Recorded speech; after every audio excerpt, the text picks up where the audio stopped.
गुलाब मैंने बहुत पसंद लागू। तो मैं सुबह टेस्ट करने वाला भाई सब 3-4 मैंने टेस्ट फेवरेट कराया। तो मैं टेस्ट करने वाला तो तुम्हारा थोड़ा जो ली थी वो बोतल ली थी बट बढ़िया लागू स्वाद लागू गुलाब रो ने पासो आया वहाँ के मोटी फैमिली आया पे यही मैंने आपको एक आवड़ा पैकेट में लीधो है। एक आवड़ा लीधे है चाय बात पैसा मेरा बढ़िया है और मैं मुंबई से टेस्ट करांगा और वटाकड़ा में ये एक 50 कैरी लीधो है। यह मैं प्रोडक्ट बहुत बढ़िया लागो ने गुलाब रो बढ़िया लागो ने हवा में लागो और भी टाइम में मुंबई जावा और टेस्ट लागे बढ़िया वजह मोबाइल को ऑनलाइन करवा दे मानो मुंबई।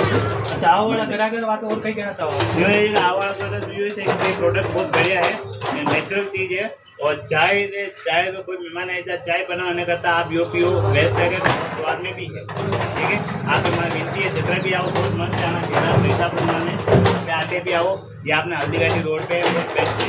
ठीक है हमारी स्टाफ 7.7 रही है। ठीक है जैसे